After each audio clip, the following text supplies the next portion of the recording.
camera. There's no end to my talents.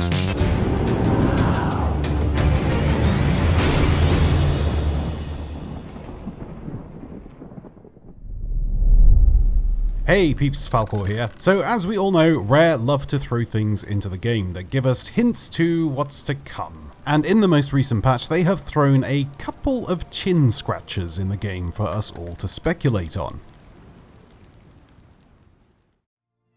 For those who don't know, there is an unmarked island at I-13 that was the central quest area during the game's first expansion, the Hungering Deep. This quest had you traversing the lands in the search of a megalodon by the name of the Hungering One. The captain who had you on this quest was Captain Merrick, who is now found at Stephen Spoil's sea post. His old ship, the Killer Whale, was torn to sunder and is still present at this isle.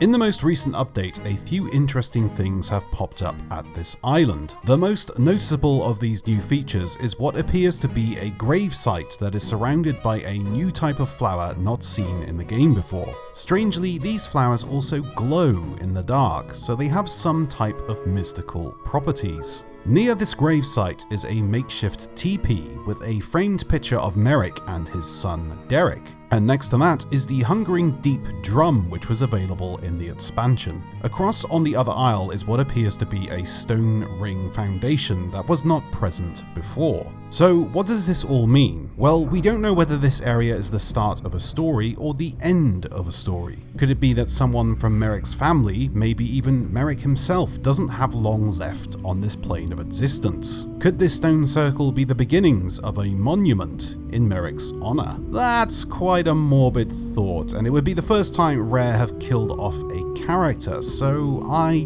don't know. One thing's for sure, Merrick certainly isn't happy with his new lifestyle. He's a hunter by heart, and his wife has threatened a bad future if he continues his hunt. So essentially, he's being held captive by his own desires. So could it be that Merrick fakes his death to pursue his dream? I'm not so sure if I'm honest. I think we're looking at this all far too analytically. So let's look at this a little closer.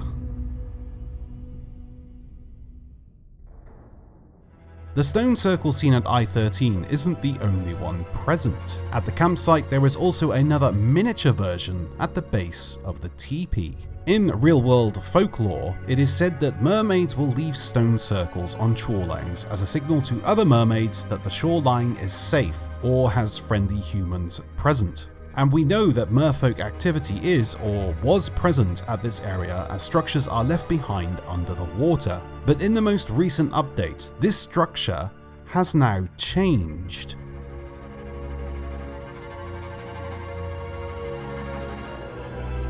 This larger stone circle seems to have been uncovered rather than something being built, like an archaeological dig of some type.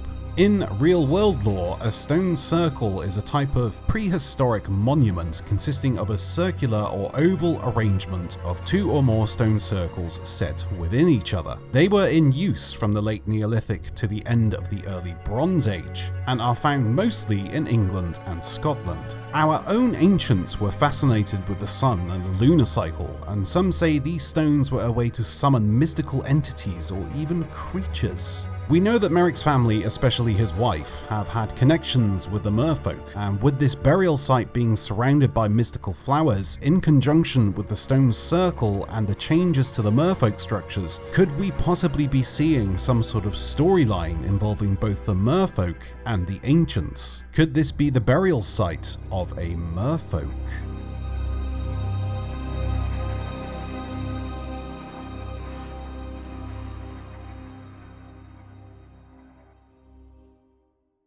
Hey, I've got it! Merrick killed the merfolk prince for porking his wife. These are just stories, but I know difference.